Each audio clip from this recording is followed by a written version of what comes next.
Hola chicos, buenas tardes, bienvenidos a este martes de estudio de la Biblia. Mientras pongo las diapositivas, Ivoncita, por favor, ¿me regalas la oración de hoy?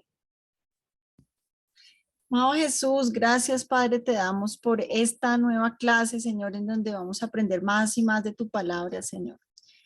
Bendice, Señor, a mi tía Liliana, Señor, que has hecho estas clases con tanto amor, Señor, para que muchos aprendan de tu palabra. Te pedimos que estas clases, Señor, lleguen a más oídos, a más corazones, a más mentes, Señor, que puedan estar desviadas, que puedan estar confundidas, Señor, para que aclaren, Señor, sus mentes y sus corazones a través de la Biblia, de tu palabra, que es la suma de tu verdad, Señor. Gracias, Padre amado.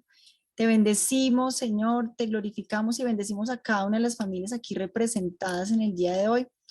Con toda bendición del cielo, sabemos que seremos victoriosos contigo, bendecidos, prosperados, Señor, y que saldremos, Señor, hoy de esta clase renovados, Padre. Te damos gracias, Señor, por las cosechas espirituales que tenemos, Señor, en este tiempo. Gracias, Padre amado, por este crecimiento espiritual y de carácter, Padre, con todas las pruebas que cada uno de nosotros pueda tener, que podamos hacer frente, Señor, como tú quieres, Señor, con valentía, Señor, con ese carácter fuerte y firme y estable, Señor, como dice Primera de Pedro 5. Te damos gracias en el nombre de Cristo Jesús. Amén y amén. Amén. Muchas gracias. Chicos, bienvenidos, buenas tardes. Gracias por acompañarme en este día para aprender un poquito más de la palabra de Dios. Hoy estamos en nuestra clase número 31. Para las personas que nos están viendo por primera vez, les cuento que si ustedes ponen en YouTube Liliana Parga, van a encontrar las 30 clases anteriores y con eso se pueden poner al día.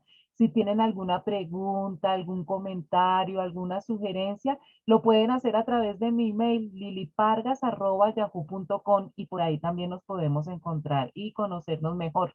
Estamos haciendo un estudio del Nuevo Testamento, lo repito cada clase, no solamente para que los que han sido constantes todo este año, que Dios los bendiga. La constancia y la disciplina son dos cualidades que Dios ama muchísimo y yo a ustedes los felicito y les agradezco de todo corazón que me acompañen aquí cada martes. Pero si tú estás por primera vez, te cuento que estamos haciendo un estudio del Nuevo Testamento. Estamos en la primera parte que son los evangelios, ya estudiamos el Evangelio de Mateo, de Marcos y de Lucas, y ya estamos llegando a la recta final del Evangelio de Juan. Recuerden ustedes que Mateo va dirigido a los judíos presentando a Jesús como el Mesías profetizado en el Antiguo Testamento. Marcos va dirigido a los romanos presentando a Jesús como siervo. Lucas va dirigido a los griegos presentando a Jesús como hombre y el evangelio que estamos viendo, Juan, va dirigido a nosotros, a la iglesia, presentando a Jesús como Dios Todopoderoso. Recordemos los puntos principales que vimos hace 8 días, que es la mejor manera que se quede grabado en nuestra mente y en nuestro corazón, apropiarnos de esta palabra que nos da el Señor cada 8 días y sobre todo que lo podamos replicar, contárselo a otras personas y nosotros ponerlo en práctica en nuestra vida diaria, en nuestra vida cotidiana. Hace 8 días veíamos cómo el Señor Jesucristo llegó a Jerusalén cuando estaban celebrando la fiesta de la dedicación y aprendimos que se trata de la fiesta de Hanukkah, también conocida como la fiesta de las luces. Los fariseos se le acercaron a Jesús para increparlo con una pregunta: ¿hasta cuándo nos tendrás en suspenso? Si tú eres el Cristo, dínoslo abiertamente. Y era una pregunta injusta porque el Señor muchas veces lo había dicho, no solamente con sus palabras, sino a través de todas las señales, todo lo que él hacía y los milagros que había realizado. Sin embargo, él con paciencia también les dice: ya se los he dicho a ustedes y no lo creen. Y aprendimos, porque el Señor Jesús nos lo dice, por qué ellos no creían. Y simplemente era porque los sacerdotes, los maestros de la ley y muchos judíos no creían porque no pertenecían al rebaño de Jesús. Hace 8 días aprendimos que Jesús habla como el yo soy de la puerta del redil y yo soy el pastor de las ovejas, porque Dios le plació compararnos a nosotros los cristianos como ese animalito que tiene tantas características parecidas a nosotros los seres humanos, las ovejas. Y es cuando el Señor nos dice que no todo el mundo pertenece a su rebaño. También aprendimos hace 8 días que a raíz de todas estas enseñanzas que daba Jesús, los sacerdotes y los funcionarios del templo intentaron en varias oportunidades arrestarlo, matarlo, y esta no fue la excepción, trataron de apedrearlo, pero como todavía no había llegado la hora, pues Jesús podía pasar por en medio de ellos sin que al fin ellos movieran un dedo. También aprendimos hace 8 días que el Señor Jesús les dice, soy hijo de Dios. Y esto les causó una furia terrible a los sacerdotes. Y Jesús les dice, pero ¿por qué se ponen tan bravos? Y acude a una porción del Antiguo Testamento, específicamente en Salmo, en el libro de los Salmos, en donde se le llama dioses, Dios, nuestro Dios todopoderoso, el Dios creador, le da el título de dioses a ciertas personas en el Antiguo Testamento y el Señor les recuerda eso. El Señor realmente estaba argumentando de lo menor a lo mayor. Les estaba diciendo, si jueces injustos eran llamados dioses en el Antiguo Testamento, ¿cuánto más derecho tenía Jesús de decir que él era el Hijo de Dios? Entonces aprendimos todo esto de por qué se le decía dioses a los jueces. Y en esta oportunidad entonces también trataron de arrestarlo para matarlo, pero el Señor Jesús logró salir y seguir con su ministerio.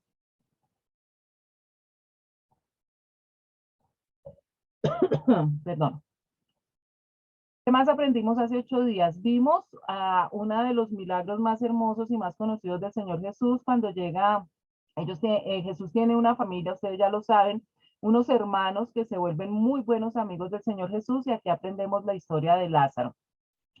Lázaro se enfermó y le mandan unos siervos porque Jesús se encontraba en un poblado cercano donde vivía Lázaro y sus hermanas, a contarle que Lázaro estaba enfermo y le dice, Señor, he aquí el que amas está enfermo. Pero Jesús sabía que tenía que aprovechar esta enfermedad de Lázaro para hacer un súper milagro, para que no hubiera ninguna duda de que él era el Hijo de Dios y todos sus apóstoles y la gente que lo viera, pues creyera en él y se salvaran. Entonces el Señor Jesús no se devolvió inmediatamente, sino que esperó 4 días para regresar. Cuando ya iba llegando a Betania, lógicamente Marta, una de las hermanas, sale a su encuentro y le dice, no, ya Lázaro murió, está supremamente agobiada, muy triste, y es cuando el Señor Jesús le dice esas palabras que son para nosotros también muy hermosas. Le dice Jesús, yo soy la resurrección y la vida. El que cree en mí, aunque esté muerto, vivirá. Y le pregunta a Marta, ¿tú crees esto? Y Marta le dice, claro que sí, Señor, yo creo que tú eres el Hijo de Dios, que vino a darnos vida eterna. Más adelante llega la otra hermana, María, y le dice, Señor, si hubieras estado aquí, mi hermano no habría muerto. Y aquí pasa algo increíble porque a pesar de que Jesús sabía que iba a resucitar a Lázaro en unos minutos, al ver la tristeza de las hermanas de Marta y de María y de toda la gente que estaba ahí alrededor y que amaban tanto a Lázaro, aparece el versículo más corto de la Biblia. Jesús lloró. Ese dolor, esa empatía que tiene Jesús con nuestro dolor no fue solamente del momento. Hoy, cuando nosotros derramamos también lágrimas porque estamos preocupados, porque estamos tristes, porque estamos temerosos, el Señor Jesucristo también nos abraza y también llora con nosotros. Ese amor es incondicional. Y es cuando realiza el milagro, pide que por favor quiten la piedra de la tumba y grita, Lázaro, sal fuera.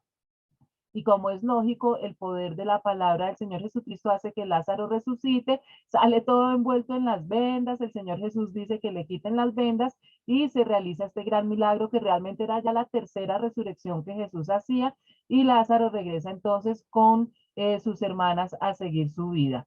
Resulta que esta fue la gota que derramó la copa para que los sacerdotes decidieran definitivamente y convinieron quitarle la vida al Señor Jesucristo. No sabemos exactamente cuánto tiempo vivió después Lázaro de su resurrección, porque él al final murió, como morimos absolutamente todos. Aprendimos hace 8 días que por libros seculares, por la historia de Israel,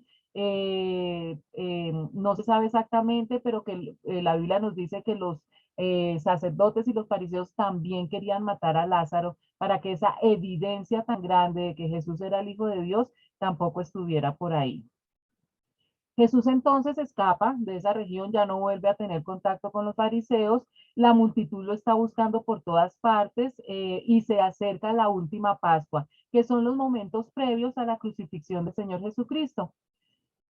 No obstante, aunque la mayoría de los fariseos no creyeron en él, no obstante, aún de entre los dirigentes, muchos creyeron en Jesucristo, pero por causa de los fariseos no lo confesaban para no ser expulsados de la sinagoga porque amaron la gloria de los hombres más que la gloria de Dios. Y da mucha tristeza porque algunas personas sí creyeron que Jesucristo era el Mesías esperado desde el Antiguo Testamento, pero por miedo a los fariseos no decidieron dar el paso para salir, a pesar de que se dieron cuenta que Jesucristo era la luz, decidieron quedarse en las tinieblas y no salieron a la luz para recibir la salvación. Ya el Señor Jesús estaba con sus discípulos celebrando la última cena, Jesús estaba a la mesa y la Biblia, Juan nos habla unas palabras muy lindas porque dice, habiendo amado a los suyos que estaban en el mundo, les amó hasta el extremo. Se refería a los discípulos, lógicamente, el amor que les profesaba, pero también son palabras que hoy en día las podemos apropiar para nosotros. Jesús nos amó, Jesús nos ama sin límites siempre hasta el final. El amor de Jesús es infinito. Jesús realiza un acto de humildad y de amor y es que le lava los pies a los discípulos. Recuerdan a Pedro que no quería que se los lavara, pero el Señor pues le dice que esa es una enseñanza que él tiene que pasar por esa experiencia. Y también pasa lo de Judas, cuando ya el Señor le dice a Judas lo que vas a hacer, hazlo pronto. Y Judas sale del recinto, la mayoría, solamente Juan supo que él era el que lo iba a traicionar a Jesús y los demás pues no saben exactamente por qué Judas se va. Cuando Judas se va, cuando deja la última cena, el Señor Jesucristo empieza una enseñanza súper profunda para todos los discípulos. Fíjense en ustedes, se va a terminar la cena y ellos van a salir del aposento alto y se van a dirigir a Getsemaní, que ya a pasar el resto de la noche, porque recuerden ustedes que a Jesús lo arrestan a la madrugada, pero todas esas últimas horas que Jesús pasa con sus discípulos es impresionante, lo vamos a ver ahorita, la cantidad de enseñanza tan profunda que el Señor Jesús les da a los discípulos y por ende a nosotros que estamos estudiando precisamente esta porción de la Biblia. Se van a dar cuenta, es densa, son pasajes bíblicos largos, son muy repetitivos porque se van a dar cuenta que Dios quería, que el Señor Jesús quería que se quedara grabada en los discípulos y en nosotros esta enseñanza, pero es impresionantemente profunda y hermoso todo lo que de aquí en adelante vamos a ver que son las últimas horas antes del arresto del Señor Jesucristo. Lo primero que el Señor Jesús dice, mire, les doy un mandamiento nuevo. Acuérdense que los judíos vienen de estar practicando una ley y de tratar de obedecer una ley que estaba constituida por 603 mandamientos, 613 mandamientos. Y por eso el Señor Jesús les dice, mire, olvídense de todo eso, les doy un mandamiento nuevo, que se amen unos a otros como yo los he amado. Ámense así unos a otros. Y se van a dar cuenta que esta frase se va a repetir muchísimo porque Jesús va a empezar a hacer mucho énfasis en la primera característica del fruto del Espíritu Santo, que es el amor. Y es lo primero que les empieza a enseñar a los discípulos. Mire, mientras haya amor, el amor es la fuerza más grande que mueve a la humanidad. Por amor se puede lograr cualquier cosa. El amor mueve la mano de Dios. El amor mueve absolutamente todo y por eso el Señor empieza a enseñar, por favor, si ustedes practican amor y se aman los unos a los otros, van a poder lograr lo que quieran. Y aquí empieza esta gran enseñanza del Señor Jesucristo. Y los empieza a tratar con un cariño impresionante. Les dice, hijitos, me queda poco tiempo de estar con ustedes.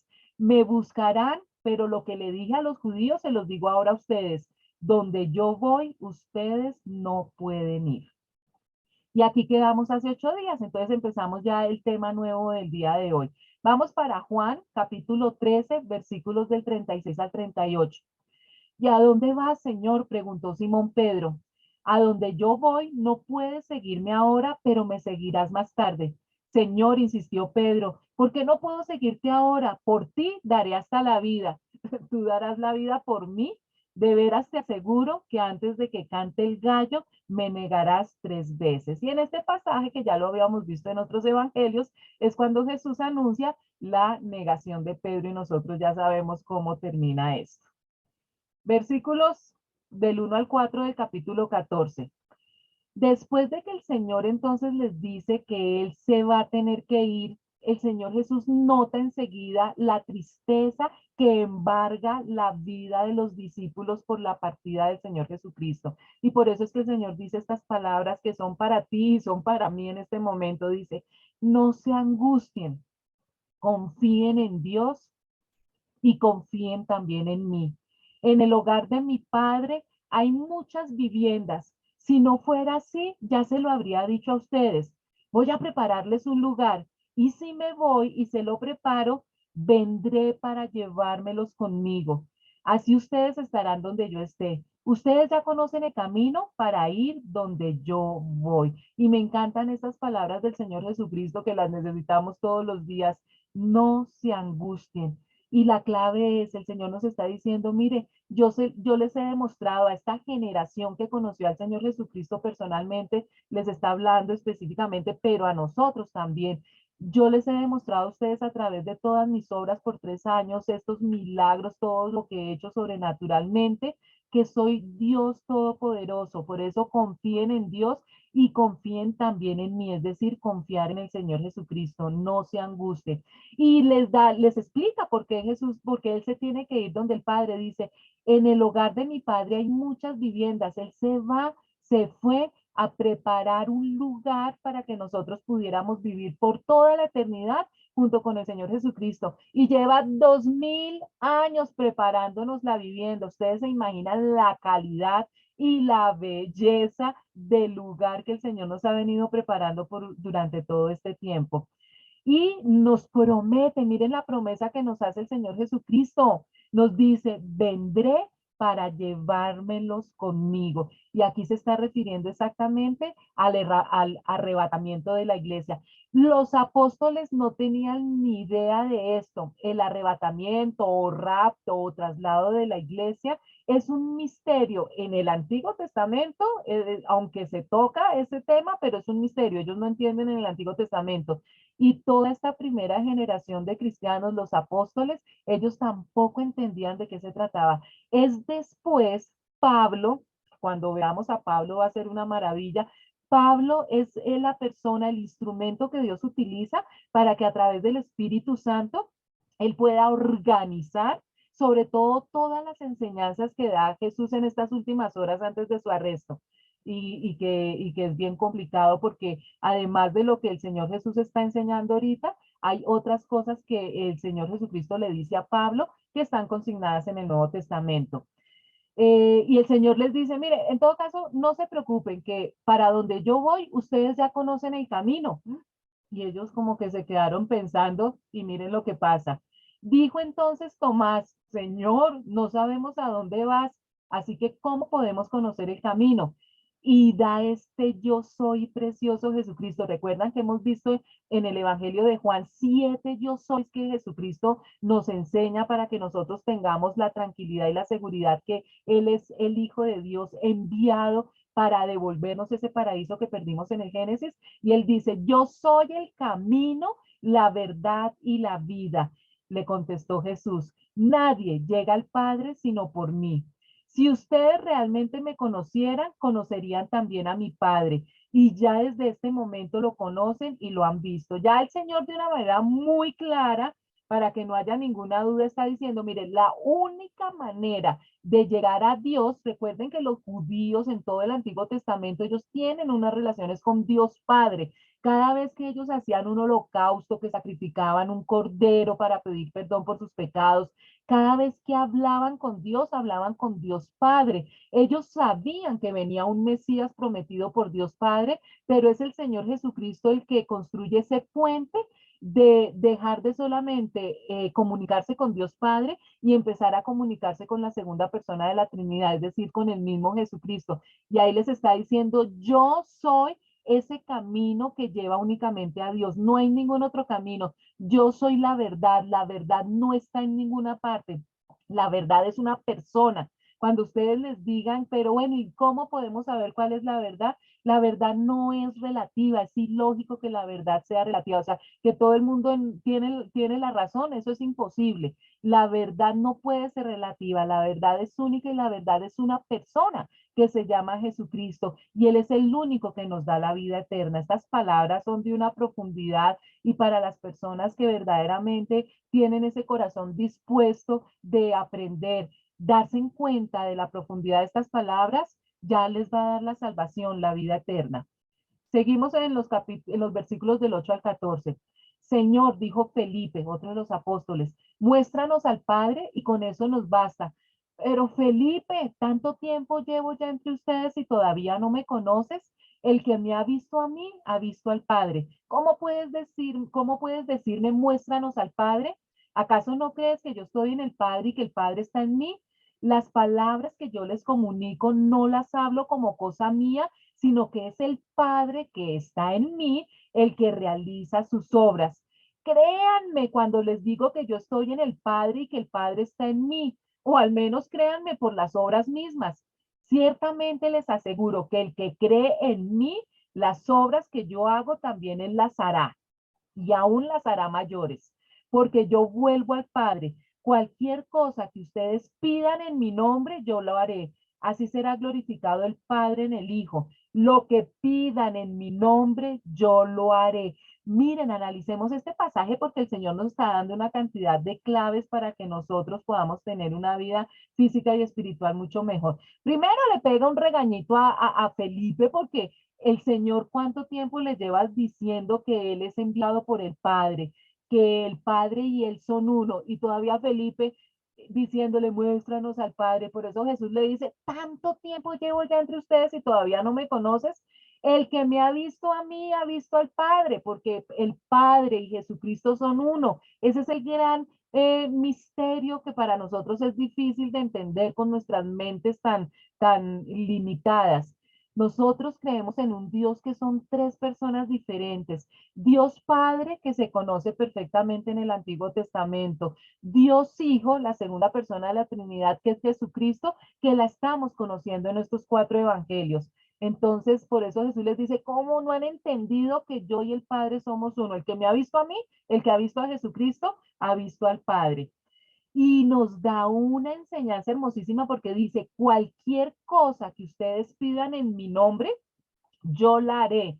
Así será glorificado el Padre en el Hijo, lo que pidan en mi nombre, yo lo haré. Hasta ese momento, cuando las personas iban a hacer un holocausto, cuando se comunicaban con Dios, hablaban directamente con Dios. Pero ahora el Señor Jesucristo nos está dando una clave para que lo que nosotros pidamos, Dios nos lo conceda. Y es que se lo pidamos en el nombre de Jesucristo. Por eso es que los cristianos cuando oramos, le oramos al Padre, nos dirigimos al Padre, Papito Dios, Padre nuestro, Padre que estás en los cielos, y terminamos nuestras oraciones después de que la pasamos toda la lista del mercado, y diciéndole todo te lo pedimos en el nombre de Jesucristo. Eso lo hacemos porque el Señor Jesucristo nos enseñó que hiciéramos las oraciones así. Por eso es que siempre las rematamos diciendo en el nombre de Jesucristo. Si ustedes me aman, obedecerán mis mandamientos. Esto no lo había dicho tampoco el Señor Jesús. Y yo le pediré al Padre y Él les dará otro consolador para que los acompañe siempre. El Espíritu de verdad, a quien el mundo no puede aceptar porque no lo ve ni lo conoce. Pero ustedes, se está refiriendo a los apóstoles, sí lo conocen porque vive con ustedes y estará en ustedes. No los voy a dejar huérfanos, volveré a ustedes. Dentro de poco el mundo ya no me verá más, pero ustedes sí me verán. Y porque yo vivo, también ustedes vivirán. En aquel día ustedes se darán cuenta de que yo estoy en mi Padre y ustedes en mí y yo en ustedes. ¿Quién es el que me ama? El que hace suyos mis mandamientos y los obedece. Y al que me ama, mi Padre lo amará y yo también lo amaré y me manifestaré a él. Miren este pasaje también largo y profundo. Analicémoslo parte por parte. Aquí el Señor Jesucristo está enseñándonos que la única manera de demostrar que nosotros amamos a Dios es ¿cómo? Obedeciendo sus mandamientos. Por eso la necesidad y la importancia de que nosotros estudiemos la palabra de Dios, porque es en la Biblia donde se nos enseña cuáles son los mandamientos que el Señor nos da y por lo tanto obedecerlos. Si nosotros ni siquiera sabemos qué es lo que nos manda Jesús, pues no podemos obedecer lo que no sabemos. Entonces, la manera de demostrar nuestro amor es obedeciendo los mandamientos. Que nuestro amor no quede solo en palabras, mostremos la verdad por medio de nuestras acciones. Y eso vale en todos los testamentos, en todos los ámbitos, no solamente con Dios. Para demostrar mi amor a Dios, tengo que tomar acción obedeciendo los mandamientos. Pero para demostrar mi amor a otra persona, al cónyuge, a los hijos, a la familia, a mis amigos, también es tomando acción, no que no se quede solamente en palabras. Siempre lo que digo en palabras tiene que verse también en el fruto, es decir, en las cosas que nosotros hacemos diariamente. Y aquí el Señor Jesús empieza a introducirnos a la tercera persona de la Trinidad, al Espíritu Santo. Jesús promete que Él cuando se vaya nos va a dejar el Espíritu Santo y nos lo introduce con dos títulos. El Espíritu Santo tiene muchas funciones, que eso se va aprendiendo después que estudiamos los otros libros del Nuevo Testamento, pero aquí recalca, se van a dar cuenta que lo repite muchísimo hasta que se acabe todos estos capítulos, que los dos primeros nombres con que Jesús identifica al Espíritu Santo es el Consolador y el que nos lleva a la verdad, que son importantísimos. Recuerden que el Espíritu Santo es la tercera persona de la Trinidad, entonces completamos ya toda la Trinidad y completamos ese Dios al cual nosotros le servimos y el cual nosotros creemos y es el que nos da la salvación y que podamos recuperar el paraíso que perdimos en el Génesis. Dios Padre, que se conoce muy bien en el Antiguo Testamento, Dios Hijo, Jesucristo, que lo conocemos, lo estamos terminando de conocer ahorita en los Evangelios, y Dios Espíritu Santo, la tercera persona de la Trinidad, que la vamos a empezar a conocer a partir de los siguientes libros del Nuevo Testamento, y la Trinidad en pleno. Y ese título de consolador, ay, a mí pues en estos momentos me alegra muchísimo que esté el Espíritu Santo dentro de mí consolándome. Y yo sé que todos ustedes estamos viviendo momentos turbulentos, estamos viviendo cambios en todo el mundo, estamos viendo señales de la venida del Señor Jesucristo y por eso hay mucho movimiento a nivel físico y a nivel espiritual. Hoy más que nunca yo creo que necesitamos esa función del Espíritu Santo que es el de consolarnos. Y la otra, como va a haber tanta confusión, va a haber tanta mentira y la persona que verdaderamente no esté afianzada con la palabra de Dios y de la manito del Señor Jesucristo, hasta se van a perder porque van a equivocar el camino verdadero. Y es el Espíritu Santo es el que nos guía a la verdad. Entonces, estos dos títulos con que el Señor Jesucristo nos empieza a presentar al Espíritu Santo son una bendición. El Espíritu Santo, Dios mismo en forma de Espíritu Santo, es el que me va a consolar y el que me va a guiar para que yo no pierda mi camino, sino que siempre esté por el camino correcto, el camino de la verdad. Esto es importantísimo. Y el Señor Jesús nos promete que de ahora en adelante, el que crea en el Señor Jesucristo va a tener al Espíritu Santo viviendo en nosotros. Nosotros, los que aceptamos, creemos en Jesús, nos convertimos en templos, en la casa del Espíritu Santo. Entonces, no es por allá algo lejano. En el Antiguo Testamento no ocurría esto. El Espíritu Santo no vivía en las personas. El Espíritu Santo venía sobre las personas que Dios escogía para hacer algún trabajo especial, pero volvía y se iba. Para nosotros, esto es un regalo para la iglesia cristiana, para los cristianos, que ya el Espíritu Santo empieza a morar en nosotros. Entonces es a tener al mismo Dios dentro de nosotros, consolándonos y diciéndonos la verdad, la importancia de estar con el Señor Jesucristo. Y Él nos dice, mire, yo sé que ustedes están tristes, que están angustiados, porque yo me voy y ustedes piensan que se van a quedar solos, pero yo no los voy a dejar huérfanos, no se preocupen, aunque no me van a ver con los ojos físicos, yo voy a estar con ustedes, que es lo que pasa hoy en día.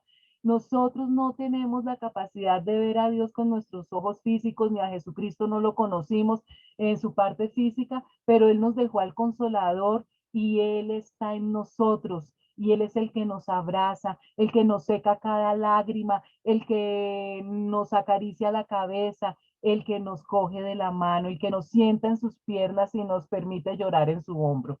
Eso es Jesucristo, el Espíritu Santo que nos dejó el Señor Jesucristo. En aquel día, ustedes se darán cuenta que yo estoy en mi Padre y ustedes en mí y yo en ustedes. Entonces, la Trinidad en pleno es la que está realmente dentro de nosotros. El Espíritu Santo es ese consolador que Jesús nos dio para poder seguir viviendo en este mundo con tantos problemas. ¿Quién es el que me ama? Termina el pasaje recalcando lo mismo como empezó el pasaje. El que hace suyos mis mandamientos y los obedece. Y al que me ama, mi Padre lo amará y yo también lo amaré y me manifestaré a él. Entonces, la clave para recibir toda esta bendición de Jesús, este regalo de Jesús de tener al Espíritu Santo dentro de nosotros, el que nos consuela y nos guía a la verdad, es obedeciendo los mandamientos para demostrar así el amor que nosotros sentimos por el Padre. Judas, no el Iscariote, le dijo, ¿por qué, Señor, estás dispuesto a manifestarte a nosotros y no al mundo? Recuerden que dentro de los 12 discípulos que el Señor Jesucristo llamó, habían dos Judas. Este que está hablando es Judas Tadeo, aunque la Biblia siempre hace hincapié cuando habla de Judas Tadeo de que no es el que lo traicionó, en este caso no el Iscariote. Siempre hace esa salvedad para que no nos confundamos. Y Judas le está preguntando por qué esta maravilla de bendición, estos regalos tan impresionantes, el Señor Jesús se los está contando a ellos y no lo contó cuando estaba en el templo con toda la multitud. Y miren lo que el Señor le contesta. Le contestó Jesús, el que me ama obedecerá mi palabra y mi Padre lo amará y haremos nuestra morada en él. El que no me ama no obedece mis palabras, pero estas palabras que ustedes oyen no son mías, sino del Padre que me envió. Todo esto lo digo ahora que estoy con ustedes, pero el Consolador, el Espíritu Santo, a quien el Padre enviará en mi nombre, les enseñará todas las cosas y les hará recordar todo lo que les he dicho. Porque el Señor no habló estas cosas a toda la multitud, porque es un regalo que le estaba dando a las personas que lo aman. Tú estás escuchando esto en este momento porque tú amas a Dios o al menos tienes el deseo de tu corazón de conocer a Dios para amarlo. Por eso te estás enterando de esto. La obediencia es la mejor respuesta al amor de Dios. Y esa es la clave, la obediencia. Entonces, nuestro cuerpo es el templo del Espíritu Santo. El Espíritu Santo es quien nos recuerda todo lo que Jesús nos ha enseñado. Imagínense en los 3 años que estuvieron los apóstoles con Jesús, pues ellos no tomaron nota, no grabaron las clases, pues como fueron unas clases vivenciales, pues eso se les quedaba más grabado, ¿no es cierto? Además con todas esas obras sobrenaturales, imposible que se les olvidara. Pero nosotros los seres humanos tendemos a confundir detallitos, a olvidarse en otras cosas. Por eso el Señor Jesús dice que después, cuando Jesús ya no esté, es el Espíritu Santo el que se va a encargar de recordarles cada palabra, cada vivencia, cada detalle de todos los 3 años que ellos estuvieron como alumnos del Señor Jesucristo. Por eso es que nosotros tenemos la tranquilidad de que todo lo que está consignado en el Nuevo Testamento es realmente lo que pasó, porque es el Espíritu Santo el que les dijo a ellos, les recordó a ellos, les aclaró a ellos todos esos 3 años de enseñanza. El mismo Dios. La paz les dejo, mi paz les doy. Yo no se la doy a ustedes como la da el mundo. No se angustien ni se acobarden. El Señor Jesús sigue por la misma línea. Les está hablando muchas cosas, les está dando muchos secretos que no todo el mundo. Acuérdense que están saliendo de la última cena y se van caminando hasta Getsemaní, que no era tan cercano. O sea, ellos estuvieron prácticamente toda la noche caminando hasta llegar a Getsemaní, y es en ese camino donde el Señor les está dando todas estas enseñanzas. Y esto es uno de los versículos más importantes para nosotros también. El Señor Jesucristo les está dejando la paz. Fíjense en esto que a mí me impresiona muchísimo. Ustedes saben que el mundo celebra el Día Internacional de la Paz, ¿no es cierto? ¿Cuál es el símbolo que el mundo escogió para hablar de la paz? Cuando se celebra el Día Internacional de la Paz, ¿qué es lo que se dibuja en todas partes? Una paloma. ¿De dónde sacaron esa idea? Miren que la gente no se da cuenta que la mayoría de las cosas que la raza humana hace es sacada de la misma Biblia, sino que no le dan la autoría a la palabra de Dios. Escogieron la paloma, ¿por qué? Porque es primero el Señor Jesucristo el que nos habla del Espíritu Santo, cuyo símbolo es la paloma, y quién es Él el que nos trae la paz. La paz es el anhelo frustrado del mundo. ¿Por qué? Porque el mundo lo único que cogió de la paz verdadera fue el símbolo de la paloma, pero no cogió lo que verdaderamente da la paz, que es el Espíritu Santo. Se quedó mocho el mundo, porque pensando que solamente cogiendo el dibujito, la paloma que simboliza el Espíritu Santo, pensaron que con solo poner el dibujito ya iban a encontrar paz, y se equivocaron, porque el que da la verdadera paz se llama Espíritu Santo, no es solamente por el dibujito. Y Jesús les dice, mire, yo les voy a dejar paz. La paz que el Señor prometió a sus discípulos era un legado, como una herencia antes de que Él se fuera.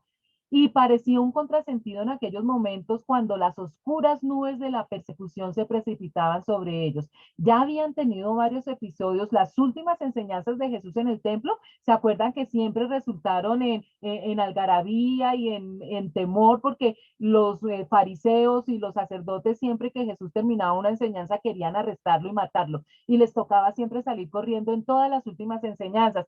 Entonces ya el ambiente estaba pesado, ya se sentía, se podía cortar con un cuchillo ese ambiente de temor y de que algo iba a surgir terrible. Y por eso es que el Señor aprovecha en estos momentos, porque el Señor sabe lo que se le viene a los discípulos, esa persecución que se viene para los discípulos, y por eso el Señor Jesús les está hablando de esto, antes de que pase, les está diciendo, yo les voy a dejar paz.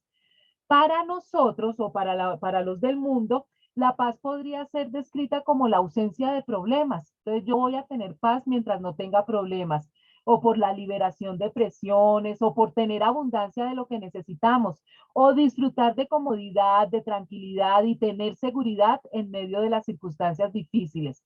Nosotros o la mayoría de personas piensan que tener paz es no tener problemas, pero eso no fue lo que el Señor Jesucristo nos dice. Cuando Jesús dice, les doy mi paz, significa una paz compatible con los tiempos de tormenta. El Señor en ningún momento nos promete que no vamos a tener problemas. Jamás dice eso. Los pastores, los evangelistas o los maestros que quieran atraer a la gente a los pies de Jesucristo, prometiéndoles que nunca más van a sufrir, que no van a tener problemas, están mintiendo, porque el Señor Jesucristo no nos dijo eso. Nos dijo, como lo vamos a ver más adelante, que al contrario, vamos a tener muchos problemas, pero que esa paz que Él nos da nos permite vivir una vida en medio de problemas, pero sintiendo paz, porque la verdadera paz viene de adentro hacia afuera, y es lo que el Señor Jesús quiere enseñar. Y Él por eso dice, yo no se las doy a ustedes como la da el mundo. El mundo que nos dice, mire, si ustedes tienen harta plata en la cuenta bancaria, si tienen inversiones, van a poder dormir tranquilos. Si ustedes tienen salud, van a poder dormir tranquilos. Si tienen fama, si son reconocidos, si tienen una hermosa familia, van a poder dormir tranquilos. ¿Será que eso es cierto? Jamás. Y ustedes mismos saben que antes las personas que tienen más dinero y tienen más fama, más fortuna, son las que más sin paz viven. Son las que viven más temerosas, con guardaespaldas, no pueden disfrutar absolutamente nada. Entonces esa paz que ofrece el mundo no era la que Jesús nos estaba ofreciendo. Jesús dice, desde la perspectiva del Señor, su paz tiene que ver con la situación de la persona que disfruta de una buena relación con Dios en cualquier circunstancia de la vida. ¿Cómo empezamos nosotros a recibir la paz que Jesús está prometiendo? Teniendo una relación íntima con Jesús. Cuando tenemos una relación íntima con Jesús, la promesa que Él dio del Espíritu Santo llega a morar en nosotros y es el Espíritu Santo el que nos da la paz.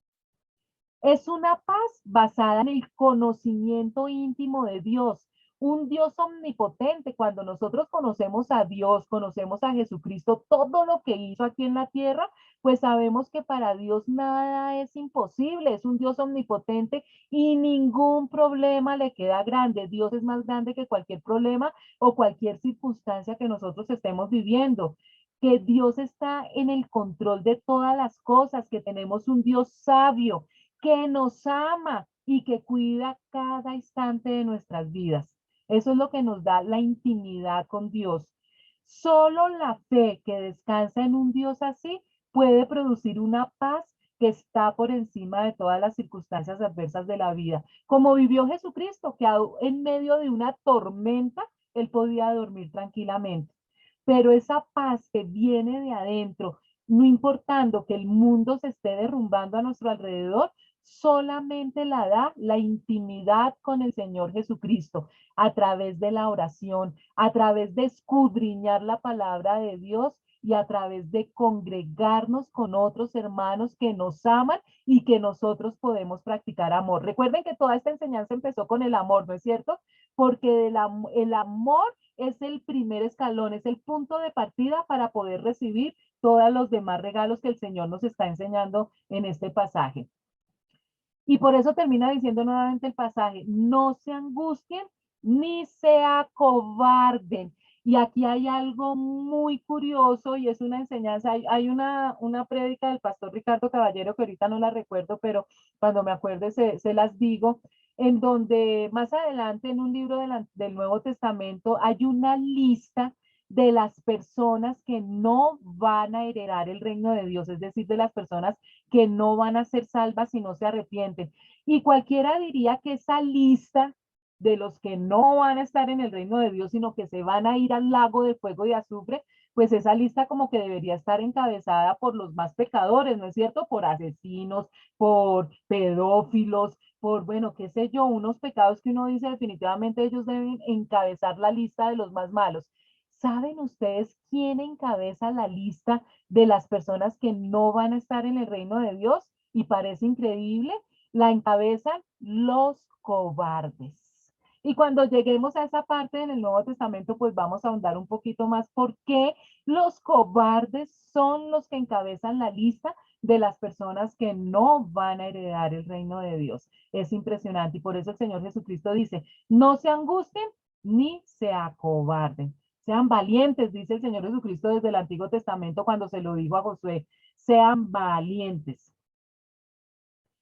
Es la única manera para que todos los días nosotros tengamos un buen día, viviendo en la paz de Dios. Porque el mundo cada día nos está robando la paz. Cada día van a ser de más angustia y de más temor. La única manera de vivir en paz es con esa paz que Jesucristo nos está ofreciendo. No hay otra forma. Ya me han oído decirles, me voy, pero vuelvo a ustedes. Si me amaran, se alegrarían de que voy al Padre, porque el Padre es más grande que yo. Y les he dicho esto ahora, antes de que suceda, para que cuando suceda, crean. Ya no hablaré más con ustedes, porque viene el príncipe de este mundo. Él no tiene ningún dominio sobre mí, pero el mundo tiene que saber que amo al Padre y que hago exactamente lo que Él me ha ordenado que haga. Levántense, vámonos de aquí. Ya está llegando la hora del arresto y el Señor Jesucristo les está enseñando otras cositas más. Vuelve y les repite, me voy, pero vuelvo a ustedes. Y aquí se refiere, me voy en la ascensión del Señor Jesucristo después de la resurrección, y ese vuelvo a ustedes se está refiriendo al arrebatamiento de la iglesia y 7 años después a la manifestación en su segunda venida. Y miren que el Señor Jesucristo que nos está enseñando a nosotros que la manera de demostrarle a Dios nuestro amor es obedeciéndolo, Él también nos está diciendo que si verdaderamente lo amáramos, nos deberíamos alegrar de que Él está obedeciendo al Padre. Todo lo que el Señor Jesucristo hizo aquí en la tierra era porque Dios Padre se lo mandó a hacer y Él lo obedece porque es la manera de demostrarle amor. Si me amaran, se alegrarían de que voy al Padre porque el Padre es más grande que yo. ¡Ah! Y mire lo que dice aquí, voy al Padre porque el Padre es más grande que yo. Entonces los detractores de la Biblia y del cristianismo dicen, pero un momentico, ¿cómo así? Mire, aquí en la Biblia dice clarito, si Jesús es Dios, ¿por qué dijo que el Padre era mayor que él? Ah, entonces, por ejemplo, los testigos de Jehová que no creen en Jesucristo, los testigos de Jehová no son cristianos, ellos dicen, sí ven, aquí está la muestra de que Jesús no es Dios, porque aquí Jesús está diciendo que el Padre es mayor que él. Pero eso es sacar un texto del contexto. Recuerden ustedes que Jesús tiene dos naturalezas, una divina y otra humana. Jesús es Dios, 100% Dios, pero para poder pagar por los pecados de la humanidad, él tenía que ser 100% hombre. Y él lo podía hacer porque es Dios y Dios es todopoderoso y puede hacer lo que quiera. Entonces, sin dejar de ser Dios, él vino a la tierra como 100% hombre para pagar por nuestros pecados y así nosotros pudiéramos recibir ese regalo de recuperar el paraíso perdido del Génesis. Él tiene esas dos naturalezas. Durante su estadía en la tierra se humilló hasta lo sumo tomando forma de siervo. Así nos lo enseña Filipenses capítulo 2, limitando así el uso de sus privilegios divinos. ¿Qué quiere decir esto? Que Jesús es 100% Dios, pero como el que tenía que pagar por el pecado era un hombre, Jesús voluntariamente se despojó de su divinidad para convertirse en 100% hombre y así cumplir con el hecho de que era un ser humano el que tenía que pagar por el pecado. Pero él no dejó de ser Dios. Aquí no existe una negación de la divinidad de Jesús. Voluntariamente se despojó de esos privilegios de ser Dios. El Padre es mayor en cuanto a su posición en ese momento, pero no en cuanto a su persona. Sigue siendo Dios.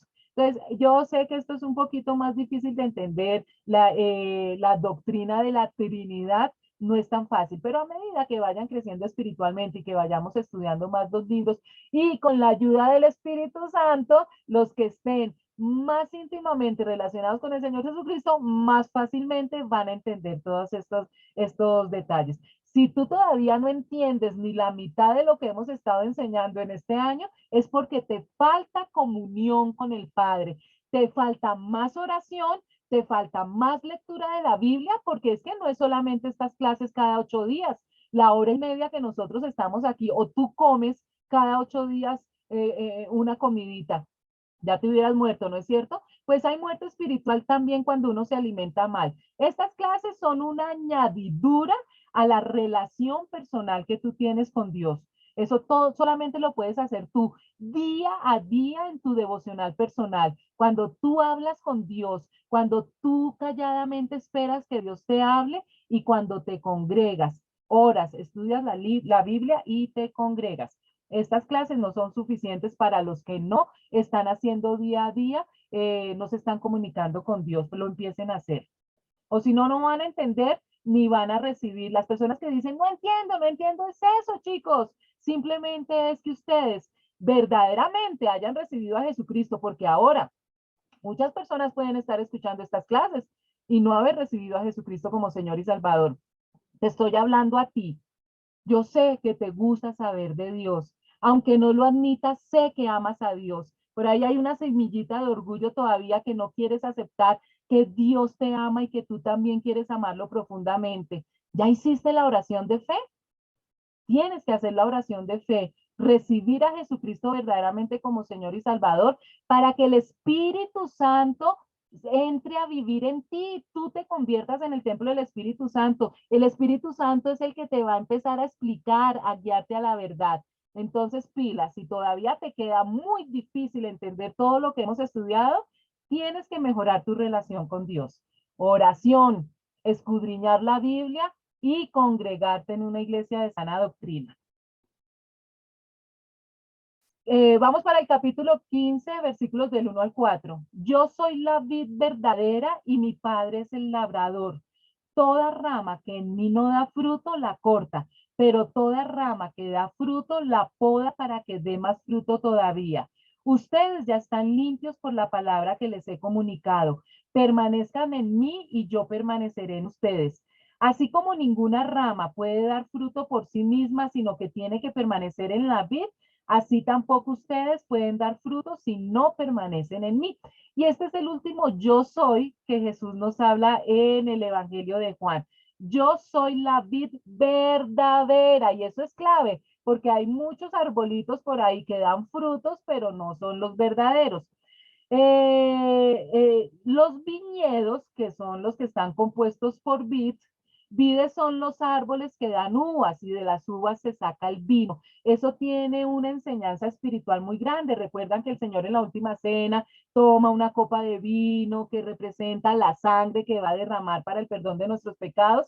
Entonces también hace esas comparaciones de Dios como un árbol, como la vid, y nosotros como esas ramas que pertenecemos a la vid y que tenemos que dar un fruto. Y miren esa foto tan hermosa, yo no sabía que habían tantas clases de uvas, pero se ven deliciosísimas, a mí me gusta mucho la uva, entonces se ven muy ricas. Acá no he visto todas esas. Y entonces nos está explicando en este pasaje que Dios Padre es el labrador. El labrador es el encargado de que el árbol esté hermoso, ¿no es cierto? ¿Qué hace un labrador? Corta toda la mala hierba que sale y las hojitas secas las quita con todo el amor. Y si es necesario, poda. ¡Chac! Corta un pedazo de rama que no está sirviendo. Eso es lo que está haciendo el Padre con nosotros desde el momento en que aceptamos a Jesucristo como nuestro Señor y Salvador. Él empieza a podarnos y a ponernos bien bonitos. A veces es doloroso, pero Él quita lo que no necesitamos, lo que esté tomando, por ejemplo, una rama que esté subfructuando de la raíz, esté tomando alimento, pero no esté dando fruto. Entonces simplemente es algo malo para el árbol y la córtala, todo lo malo que tengamos en nosotros y que no nos está permitiendo dar un buen fruto, el Señor lo quita de nuestra vida. Llámese personas, llámese circunstancias, trabajos, cosas materiales. Y por eso muchas personas dicen, no, pero desde que yo me convertí en cristiana, todo me ha salido mal, me quedé sin trabajo, me quedé sin el carro, sin la casa. Ah, es el Señor quitando, si es necesario, no es que a todo el mundo le pase, pero si esas cosas son un ídolo en tu vida, el Señor empieza a quitar eso para que solamente estés con el Dios verdadero. Y eso lo hace por amor, lo mismo que un labrador poda un árbol. Y la idea, aquí lo que el Señor nos está diciendo, ninguna rama que nosotros le cortemos a un árbol y la dejemos por allá en una esquina va a dar fruto. Para que una rama dé fruto tiene que estar pegadita al árbol. Y el Señor Jesús nos dice, para que nosotros demos buen frutos, tenemos que estar conectados con el Señor Jesucristo. Esa es la clave. En el momento en que nosotros nos desconectemos del Señor Jesucristo, no podemos hacer absolutamente nada. Yo soy la vid y ustedes son las ramas. El que permanece en mí como yo en él dará mucho fruto. Separados de mí no pueden ustedes hacer nada. El que no permanece en mí es desechado y se seca. Como las ramas que se recogen, se arrojan al fuego y se queman. Miren tan claro que está hablando con las personas que no van a estar conectadas al Señor Jesucristo. Si permanecen en mí y mis palabras permanecen en ustedes, pidan lo que quieran y se les concederá. Mi Padre es glorificado cuando ustedes dan mucho fruto y muestran así que son mis discípulos. Entonces, aquí nos está diciendo que Jesús es la vid, ya lo sabíamos. Jesús es el árbol, es el tronco. Nosotros los creyentes somos los pámpanos o somos las ramas. Y el Espíritu Santo es el que nos ayuda a dar ese buen fruto. ¿Sí ve? La Trinidad en plena. Entonces, nosotros tenemos que estar conectados, alimentándonos del árbol para poder dar un buen fruto.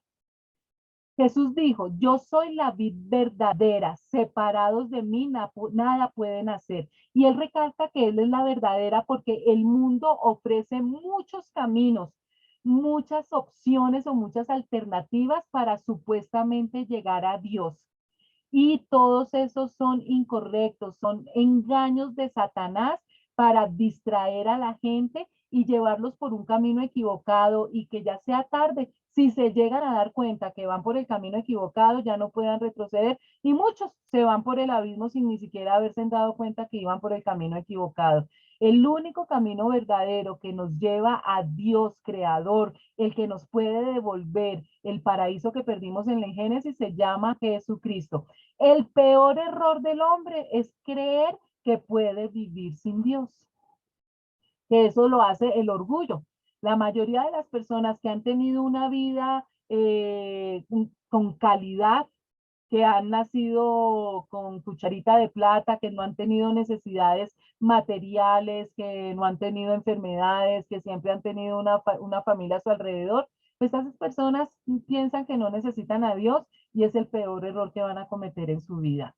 Si permanecen en mí y mis palabras permanecen en ustedes, aquí entra también la obediencia, pidan lo que quieran y se les concederá. Fíjense cómo Jesús recalca que Dios está dispuesto a conceder nuestras peticiones, pero hay unas condiciones que nosotros debemos seguir. Si el Señor Jesucristo está diciendo que pidamos y que Dios nos va a conceder, ¿por qué Dios no me da todo lo que le pido? O a alguno de ustedes absolutamente todo lo que le ha pedido a Dios, Dios se lo ha dado, estoy segura que no. Pero el Señor Jesús está diciendo aquí que todo lo que pidamos en su nombre, Dios nos lo va a dar. ¿Por qué Dios no me lo ha dado? Ah, porque este es un texto muy lindo, pero acuérdense, no podemos sacar el texto del contexto. Tenemos que leer todo lo que Jesús nos habla al respecto para saber porque Jesús no miente. Aquí nos está diciendo, pidan lo que quieran y se les concederá. ¿Por qué entonces si yo he pedido tantas cosas no me lo ha concedido todo Dios? Primero, porque nosotros hemos aprendido durante todo nuestro estudio que nosotros debemos pedir conforme a la voluntad de Dios. Lo primero que el Señor Jesucristo nos enseñó es que la voluntad de Dios es como buena, agradable y perfecta. Entonces, que una persona que ama a Dios, que tiene fe, se dirige a Dios en sus peticiones, diciéndole primero que todo que se haga tu voluntad, porque tenemos la certeza que lo que Dios quiere para nosotros es mejor, más agradable y más satisfactorio que lo que nosotros mismos pensamos que necesitamos. Que Dios es el que verdaderamente sabe lo que nos conviene y lo que necesitamos y lo que nos gusta, más que nosotros mismos. Por eso debemos siempre pedir conforme a la voluntad de Dios. Y nosotros hemos aprendido cuando vamos creciendo espiritualmente que deberíamos estar contentos de que Dios no nos concede todo lo que pedimos. ¿Cuántas veces nosotros le hemos rogado al Señor que nos dé alguna cosa y Dios no nos la da? Y con el tiempo nos damos cuenta que si nos la hubiera dado, hubiera sido terrible para nuestra vida. Un hombre, una mujer, un esposo, una esposa, un viaje, un trabajo. ¿Cuántas veces le pedimos, Señor, yo quiero esto y esto? Y el Señor no nos lo dio y después del tiempo nos damos cuenta, menos más el Señor, no me cajé con este o con esta, o no trabajé con fulanito, con esa empresa que se quebró. Muchas veces, entonces, nosotros debemos estar contentos que el Señor no nos dé todo lo que le pidamos, porque nosotros no pedimos bien, la mayoría de las veces pedimos mal. Cuando Dios nos da lo que le pedimos, creemos en Él. Pero cuando no nos da lo que le pedimos, carecemos en Él. Y Dios sabe que si crecemos en Él, será fácil creer en Él. Si lo más importante en esta vida es creer en el Señor Jesucristo, porque creer en el Señor Jesús es lo que nos da la salvación. Y si creer en el Señor Jesús nos lo da, lo aprendemos cuando estamos satisfechos, aunque le pidamos cosas y no nos la dé, pues gracias Señor, porque no siempre nos da lo que le pedimos. Dios sabe que necesitamos crecer, pero más que todo necesitamos creer en Él. Y si yo le pido algo y no me lo da, yo creo que es que el Señor tiene algo mejor para mí. Vamos para 9:11. Así como el Padre me ha amado a mí, también yo los he amado a ustedes. Permanezcan en mi amor. Si obedecen mis mandamientos, permanecerán en mi amor, así como yo he obedecido los mandamientos de mi Padre y permanezco en su amor. Les he dicho esto para que tengan mi alegría y así su alegría sea completa. Fíjense que no hemos salido en todo lo que hemos estudiado hoy, no hemos salido de amor, obediencia, paz, alegría. Todo esto fue lo último que el Señor Jesús les enseñó a los apóstoles para que se quedara súper grabado en la mente de ellos. La ley del amor. Si yo amo a Dios, a Jesús, al Espíritu Santo, a mi prójimo, obedezco, recibo todo lo que pido, que esté de acuerdo a la voluntad de Dios. El resultado de la obediencia. Cristo enseñó que el gozo y la obediencia son inseparables. O sea, ya sabemos que el Espíritu Santo que Jesús nos deja, esa paz que nos la da diferente al mundo, gracias al Espíritu Santo. Qué rico es sentirnos en paz. Y ahora nos está dando otro truquito. ¿Quieren estar alegres? ¿Quieren estar gozosos? Y chicos, la alegría o el gozo es la segunda característica del fruto del Espíritu Santo. Yo les he enseñado a ustedes que desde el momento en que nosotros aceptamos a Jesucristo como Señor y Salvador, el propósito más grande de Dios en nuestras vidas es que nosotros demos el fruto del Espíritu Santo. Eso es lo que quiere Dios con nosotros. Cuando nosotros entremos a ese reino de Dios, a esa vida perfecta que Dios nos tiene, nos está preparando desde hace 2000 años, Él quiere que entremos personas, ciudadanos, hombres y mujeres que nos merezcamos estar allá. Y para merecer esto nosotros tenemos que dar el fruto del Espíritu Santo. Lo vamos a estudiar más adelante en las cartas de Pablo. El primer fruto que Dios quiere que nosotros demos, es decir, que practiquemos, es el amor. Y el segundo es el gozo o alegría. Entonces, fíjense en cómo se unen de una manera impresionante y sobrenatural todas las enseñanzas de Jesucristo con todo lo que nos enseñó en el Antiguo Testamento Dios y todo lo que nos va a enseñar en el Nuevo Testamento, en todos los libros que nos faltan a través del Espíritu Santo. Ya sabemos la importancia del amor y el Señor nos está enseñando la importancia de la alegría. La tercera característica del fruto es la paz. Amor, alegría y paz es lo que el Señor quiere más que nosotros disfrutemos mientras estamos en este mundo. Y este es mi mandamiento, que se amen los unos a los otros. ¿Todavía les queda duda que el Señor necesita que se quede grabada en cada neurona de nuestro cerebro la importancia del amor? Como yo los he amado. Nadie tiene amor más grande que el dar la vida por sus amigos. Ustedes son mis amigos y hacen lo que yo les mando. Ya no los llamo siervos porque el siervo no está al tanto de lo que hace su amo. Los he llamado amigos porque todo lo que a mi padre le oí decir se lo he dado a conocer a ustedes. No me escogieron ustedes a mí, sino que yo los escogí a ustedes y los comisioné para que vayan y den fruto, un fruto que perdure. Así el Padre les dará todo lo que le pidan en mi nombre. Este es mi mandamiento, que se amen los unos a los otros. ¿Será que los seres humanos sí necesitamos que nos repitan tanto las cosas? Sí. A pesar de tanto repetición y repetidera de la repetidera, muchos no comprenden cómo trabaja Dios. Nuevamente el Señor Jesucristo les está diciendo a los discípulos, y este es mi mandamiento, que se amen los unos a los otros como yo los he amado. Y ellos no pueden dudar de ese amor de Dios en esos 3 años. El Señor iba pronto a dejar a sus discípulos, se quedarían en un mundo hostil. Al aumentar las tensiones habría el peligro que se enfrentaran entre sí. Ya saben ustedes, los discípulos no tienen ni idea, pero Jesús sí sabía que iba a empezar una época muy dura para los apóstoles. Los iban a perseguir hasta matarlos. Acuérdense ustedes que a excepción de Juan, todos los discípulos murieron como mártires. Y si ellos iban a empezar a tener rencillas entre ellos, a disgustarse, a pelear, pues no iban a estar lo suficientemente fuertes espiritualmente para resistir esa persecución sin negar a Jesucristo. Entonces, por eso es que Jesús le recalca tanto, entre ustedes se multiplica la fuerza, la valentía cuando hay amor. Porque el que ama verdaderamente hasta su vida da por las otras personas. Nadie tiene amor más grande que el dar la vida por sus amigos. Y los discípulos, sin conocernos, dieron su vida para que el evangelio llegara hasta nuestros días. Eso es amor. Ellos dieron la vida por personas que ni siquiera conocieron, por ti y por mí, y mucho más el Señor Jesucristo. El amor entre los discípulos debería ser de tal naturaleza que estuviesen dispuestos a morir el uno por el otro, y eso fue lo que hicieron. Y Jesús fue mucho más allá, porque Jesús no solamente murió por sus amigos, sino que también murió por sus enemigos, por las personas que lo odiaron. Jesús murió por toda la humanidad para que el que creyera en él y lo aceptara recibiera la vida eterna. Más amor no se puede dar. Ustedes son mis amigos si hacen lo que yo les mando. Y vuelve nuevamente a unir el amor con la obediencia. Y ahora añade un plus. Ahora, no solamente yo los amo porque ustedes obedecen, me demuestran su amor por la obediencia, sino que les pongo un título hermoso. Son mis amigos. La obediencia es la llave que desata las bendiciones de Dios, porque el pasaje nuevamente termina diciéndonos, y si piden todo en mi nombre, van a recibir lo que ustedes pidan.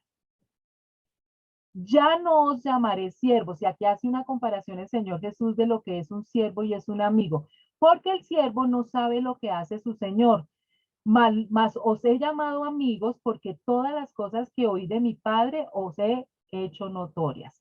Entonces, un siervo simplemente obedece a su amo. El patrón no le está contando todo al siervo, ¿no? ¿Qué hace o qué deja de hacer?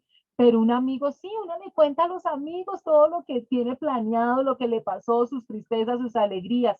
Y él dice que todo lo que el padre le dijo a él, como ya somos sus amigos, él nos lo cuenta. Si nosotros somos sus siervos, no nos cuenta lo que el Padre nos dice. Por eso nosotros conocemos más allá de lo que va a pasar. Los siervos simplemente hacen lo que se les ha encomendado.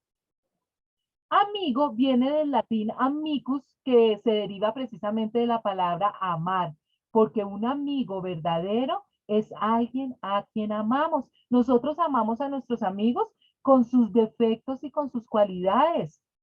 Todos tenemos defectos, todos tenemos cualidades y el verdadero amor es eso, no tratar de cambiar a las personas para que sean exactamente como nosotros. A mí me aman con la cantidad de defectos que tengo tan horribles, que yo lo sé y gracias por mis amigos. Y yo amo a mis amigos también con sus defectos, pues es más fácil amar gente que tienen más empatía y son más afines a nosotros, pero amar a las demás personas con sus defectos, que es lo que pasa también con los cónyuges, pues es un amor verdadero. La diferencia entre un siervo y un amigo es la relación cercana y afectiva. Con un amigo uno es cariñoso, se trata cariñosamente, con el siervo no, uno es amable, respetuoso, pero no cariñoso. Un siervo desconoce, mientras que un amigo conoce. Ahora la pregunta del millón es, tú, tócate el corazón, ¿vives tu vida con Jesucristo como siervo o como amigo? ¿De verdad estás conociendo todas las cosas que el Padre le dijo a Jesús o todavía no las oyes? Y te tienes que preguntar, ¿estás viviendo como siervo o quieres vivir como amigo? Vivir como un siervo es vivir cerca del Señor, pero no con Él, escuchando su palabra de oídas, pero no viviéndola y disfrutándola. Un siervo sabe muy poco. Un siervo puede oír que hay una fiesta en la casa, hasta ser el que sirve en la casa, pero no disfruta de la fiesta. El vivir como amigo de Jesús nos llevará a buscarle cada día con un corazón sincero. Esa necesidad de que yo tengo de hablar con un amigo, creando un vínculo de amor inquebrantable entre el Señor y tú, conociendo su palabra, como leyéndola, escudriñándola, aprendiendo de ella para conocer todas las cosas que el Señor aprendió del Padre y que nos la dio a conocer a nosotros por medio de su palabra. Mientras más compartimos nosotros con un amigo, más conocemos de él. Esas amistades hermosísimas, yo no sé si ustedes tienen amistades que se conoce uno desde niño. ¿Por qué son tan bellas esas amistades? Porque como llevan tanto tiempo en la relación, se conocen perfectamente el uno al otro y eso hace que se amen más. La manera de amar más es conocer más. Por eso la necesidad de escudriñar la palabra de Dios, de ir a Dios en oración y de congregarnos con otros hermanos que también aman a Dios. Y miren cómo termina este pasaje, que es increíble, porque a veces nosotros también pensamos uy, yo tan buena persona, yo busqué a Dios. No me escogieron ustedes a mí, sino que yo los escogí a ustedes. Aquí directamente el Señor Jesús les está hablando a los discípulos, recuerden a los apóstoles, recuerden ustedes que al Señor Jesús lo seguían multitudes y él de entre las multitudes escogió a 120, después escogió a 70 y tenía un grupo más estrecho de 12 y tenía un grupito más cercano de 3, ¿no es cierto? Pero todos fueron escogidos por Jesús. No me escogieron ustedes a mí, sino que yo los escogí a ustedes y los comisioné para que vayan y den fruto, un fruto que perdure. Así el Padre les dará todo lo que le pidan en mi nombre. Entonces aquí hay otra cláusula para que el Padre nos dé todo lo que le pidamos, que demos buen fruto. ¿Sí ven que no es tan sencillo sacar un texto del contexto? Aquí hay otra cláusula. Dar buen fruto para que el Padre nos dé todo lo que le pidamos en el nombre del Señor Jesucristo. Pero miren en esto, tú no eligiste a Dios, Dios te eligió a ti.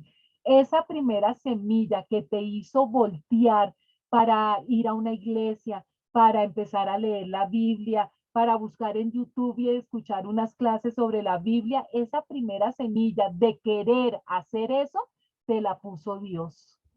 Nosotros no podemos vanagloriarnos de absolutamente nada, porque hasta esa primera semilla para buscar a Dios nos la puso el mismo Dios. Y eso es gracias a su misericordia y a que alguna persona en nuestra familia, en nuestros antepasados, oró por nosotros para que Dios pusiera esa primera semilla en nuestra vida y nosotros empezáramos a buscarlo. Dios te indicará el camino, te dará lo que necesitas para cumplir tus sueños, te cuidará y no te abandonará. Y cuando dice Dios te dará todo lo que necesitas para cumplir tus sueños, en el camino tú te vas a dar cuenta cuáles son los sueños que verdaderamente valen la pena. Y no van a ser mi sueño, es tener una casa en las afueras de Bogotá y tener una finca y un apartamento y penthouse en Cartagena y poder. Uno piensa que esos son los sueños maravillosos, pero en la medida en que uno se relaciona más con Dios, se da cuenta que hay sueños más grandes, mucho más grandes. Y eso es lo que uno entonces empieza a desear. Y es el Señor Jesús, es Dios y es el Espíritu Santo el que nos lleva a esos sueños verdaderamente buenos. El llamado de Dios para ti se trata de Él, es decir, se trata de Dios, no de ti. Todo comienza con Dios y todo lo que sucede en el planeta Tierra, en el universo y en toda la historia de la humanidad tiene que ver con Dios. El protagonista de todo es Dios. No se trata de nosotros. Es Dios quien se lleva la gloria, pero Él nos da a nosotros algo muy hermoso que se llama la gracia. Es decir, que gratuitamente recibimos todas las bendiciones. Es Dios quien se lleva la honra, es decir, que yo no puedo hacer absolutamente nada sin que Dios lo permita y sin que Dios me lo regale. Pero nosotros nos llevamos algo grandísimo y fue el perdón de nuestros pecados para poder recibir todas las bendiciones. Él se lleva la gloria y se lleva la honra y nos da a nosotros la gracia y nos da a nosotros el perdón. ¿Qué más podemos desear? Eso es lo más grande. Y termina, este es mi mandamiento, nuevamente, que se amen los unos a los otros. Nuevamente, el amor. Sigamos, espero que estén entendiendo, chicos, cómo deseo que entienden, cómo me han ministrado a mí también todo esto que hemos estado viendo de ese amor tan grande que Dios nos tiene. Pero el Señor Jesús les sigue advirtiendo a los discípulos, todavía no han llegado, este camino era largo, todavía no han llegado al monte de Getsemaní y todavía Jesús les sigue enseñando a ellos y a través de ellos a nosotros. Si el mundo los aborrece, tengan presente que antes que a ustedes me aborreció a mí. Y sí que eso es un buen consejo cuando uno dice, ay, la gente se está saliendo de las clases, se salió del grupo, la gente como que no se entusiasma, como que no me cree, como que me insultaron. Uno dice, bueno, si le pasó al Señor Jesucristo, ¿qué puedo esperar yo que soy un pobre gusano? Entonces, sí es un consuelo estas palabras del Señor Jesús, que nosotros no olvidemos que si lo aborrecieron a Él, pues lo mismo va a pasar con nosotros. Si fueran del mundo, el mundo los amaría como a los suyos. Pero ustedes no son del mundo, sino que yo los he escogido de entre el mundo, por eso el mundo los aborrece. Y esta señal también es muy importante. Ser cristiano se trata de ser rechazado en este mundo, pero ser recibido en gloria por el Dios del universo. ¿Qué significa cuando el Señor Jesús dice que no somos del mundo? No está hablando del planeta Tierra. Cuando el Señor Jesucristo dice que nosotros no somos de este mundo, se refiere, o que no debemos ser de este mundo, se refiere a que nosotros no nos debemos adaptar al sistema de valores que se enseñan en la actualidad. Cada generación ha tenido un sistema de valores diferentes. Y el que estamos viviendo hoy en día, por ser los últimos tiempos, pues definitivamente son los peores de los peores. Entonces el Señor Jesús lo que nos está diciendo, nosotros no estamos de acuerdo con ese sistema de valores que se están enseñando, porque nosotros tenemos otros valores, los que nos da Dios en la palabra de Dios. Y como nosotros no seguimos los valores que nos están enseñando afuera, es decir, no seguimos al mundo, por eso no nos quieren. Somos los malos, o sea, tan intolerante. Cuando nosotros decimos el homosexualismo es pecado, amamos a los homosexuales porque el homosexualismo es un pecado como cualquier otro pecado. Y si un homosexual se arrepiente de su pecado, el Señor lo perdona, pero amamos a la persona, pero no toleramos su manera de vivir y su pecado. Entonces, ¿qué nos dicen? Que nosotros somos los intolerantes, que estamos cometiendo ya ante la ley, estamos mal, y eso se refiere al mundo. Un sistema de valores que ellos están enseñando, que están en contra de lo que enseña la palabra de Dios. Los cristianos verdaderos nunca han sido los favoritos del mundo, porque el mundo entero está bajo el maligno. Él es el que pone todos esos valores que van en contra de Dios, porque Él es el enemigo de Dios y por lo tanto el enemigo de los cristianos. Y las cosas van a empeorar cada día más.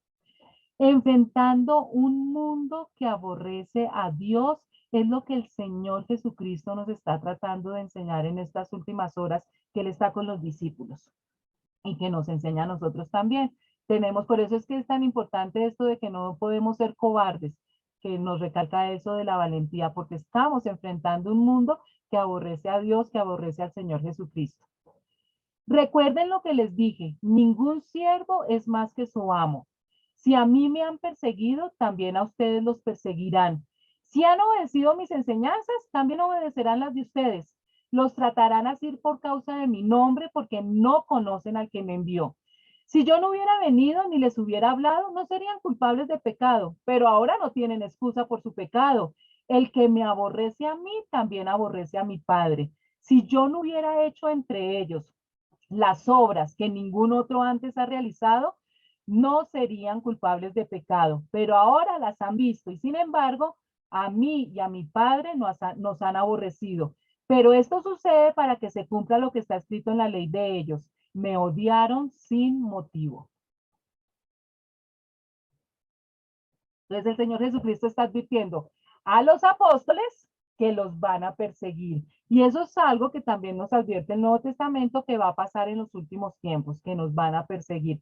Que cuando estemos hablando de Dios, de Jesucristo, del Espíritu Santo, nos van a señalar, nos van a criticar y nos van a perseguir. Y nos está diciendo, les dice el Señor Jesucristo, pero aquellas personas que verdaderamente buscan a Dios con un corazón sensible para aprender, también les van a obedecer. Entonces, los que tienen el corazón ya oscurecido, los van a perseguir, pero aquellos que sinceramente van a buscar a Dios, les van a obedecer, así como ustedes me obedecieron a mí. Y Señor Jesús dice, mire, ya no tienen excusa por sus pecados. Y está hablando propiamente de los fariseos, de los sacerdotes, de los maestros de la ley, porque ellos vieron con sus propios ojos todas las señales que Jesucristo hizo, todos los milagros que Jesús hizo y decidieron rechazar a Jesucristo. Entonces ellos ya no tienen excusa y por sus pecados van a ser condenados. Y toda persona que hoy en día tenga contacto con cualquier cristiano que los esté evangelizando, tengan contacto con un sermón, con la palabra de Dios y se les hable con claridad en los planes de Dios para este mundo, ya no van a tener excusa. Su pecado va a ser rechazar al Señor Jesucristo. Cuando venga el Consolador que yo les enviaré de parte del Padre, el Espíritu de verdad que procede del Padre, Él testificará acerca de mí y también ustedes darán testimonio porque han estado conmigo desde el principio. Nuevamente el Señor Jesucristo, mire, ¿cuántas veces en el Evangelio de Juan Jesús anuncia que enviará el Espíritu Santo? Al menos hemos contado hasta momentos 5 veces que Jesús anuncia esta gran promesa. El Espíritu Santo es un don, es un regalo que nos da el Padre y el Hijo. Y por ahora lo que sabemos del Espíritu Santo es que es nuestro consolador y que nos guía a la verdad. Todo esto les he dicho para que no flaquee su fe. Los expulsarán de las sinagogas y hasta viene el día en que cualquiera que los mate pensará que les está prestando un servicio a Dios. Miren, actuarán de este modo porque no nos han conocido ni al Padre ni a mí. Y les digo esto para que cuando llegue ese día se acuerden de que ya se los había advertido. Sin embargo, no les dije esto al principio porque yo estaba con ustedes. Mientras el Señor Jesucristo estuvo en la tierra, pues Satanás no podía hacer nada de esto. Pero cuando lleguen los días de la persecución, va a ser muy difícil. ¿Por qué falla nuestra fe? La fe genuina es la confianza y la convicción de que Dios hará aquello que nos ha prometido. Y por eso Jesucristo recalca tantas promesas, para que nosotros sepamos, tengamos la confianza, tengamos la convicción y tengamos la certeza que cada palabra que el Señor Jesucristo nos promete que está en la Biblia, Él la va a cumplir. Sin embargo, nosotros ponemos nuestra mirada en las circunstancias y no en el Señor. Pueda que nuestra fe, y así es que nuestra fe comienza a fallar. Entonces, cuando no estamos con la certeza de que cada palabra que el Señor Jesucristo nos prometió la va a cumplir, como Pedro, cuando bajó de la barca, mientras estuvo mirando al Señor Jesucristo, pudo dar unos pasitos sobre el agua, pero apenas miró a la tormenta, se empezó a hundir. Exactamente nos pasa a nosotros. Nosotros estamos escuchando una prédica y sí, Señor, te amo, eres Dios Todopoderoso, acabamos de orar, pero nos llega el recibo de que nos van a cortar la luz o que nos van a embargar, dejamos de mirar y nos pasa a todos. Por eso es que nuestra relación con Dios no puede desconectarse un minuto, tiene que ser 24/7, porque nuestra fe falla muy fácilmente. Y el Señor Jesús les está contando o nos está costando el costo de seguirlo, el costo de seguir a Jesús, el costo de ser cristiano. Primero les advierte a los discípulos que para ellos es algo muy triste, que lo primero que van a hacer con ellos es expulsarlos de las sinagogas. Acuérdense que las sinagogas es el sitio donde se reúnen los judíos y los primeros cristianos que existieron todos eran judíos. Ese desarraigo de las sinagogas y de la ley judía y de toda su tradición judía no va a ser fácil para los primeros cristianos judíos, eso va a ser un duelo para ellos, eso no va a ser fácil. Entonces el Señor Jesús les advierte eso. Cualquiera que los mate, mira lo que el Señor Jesús señala, cualquiera que los mate pensará que le está prestando un servicio a Dios. Los judíos en su legalismo, así como hizo Pablo, que lo vamos a ver más adelante, que empezó a perseguir a los cristianos, ellos pensaban que era una secta y que le estaban haciendo un favor a Dios eliminando esa secta hereje y blasfema, pensando que estaban haciendo lo que Dios quería. Pero eso no solo pasó con los judíos y con los primeros cristianos. Después dentro del mismo cristianismo también se vio ese fenómeno. ¿O no se acuerdan ustedes de la Santa Inquisición? En el nombre de Dios, en el nombre de Jesucristo, se cometieron los asesinatos más viles y más horrorosos. ¿O no se acuerdan ustedes de las cruzadas? En el nombre de Jesucristo se acabaron también con poblaciones enteras. Y lo mismo va a pasar en los últimos tiempos. En el nombre de un Dios va a haber también una persecución para todos los cristianos que se queden en la gran tribulación. Y el Señor Jesús dice, se les advirtió todo lo que va a pasar. Chicos, voy a dejar aquí, el tema no se desconecta porque acuérdense, no hemos llegado todavía al monte de Getsemaní. Mire el Señor Jesús cómo aprovechó esa caminata, semejantes enseñanzas tan profundas y como que aprendimos más en esas últimas horas que en todos los 3 años de ministerio, ¿no es cierto? Hubo más caridad en esas últimas horas que estuvo el Señor Jesucristo con los apóstoles que en todos los 3 años anteriores. Entonces, todavía no ha llegado a semana y entonces dentro de 8 días seguimos con estas enseñanzas. Espero que ya empiecen a tener ustedes una claridad más de lo que significa el Espíritu Santo, la tercera persona de la Trinidad, porque con el grupo de mis amigas, el grupo de oración, hemos visto que los pastores están en una sintonía impresionante en sus prédicas, en todo lo que tiene que ver con el Espíritu Santo y con el amor, porque son los últimos tiempos y el Señor está recogiendo a los suyos.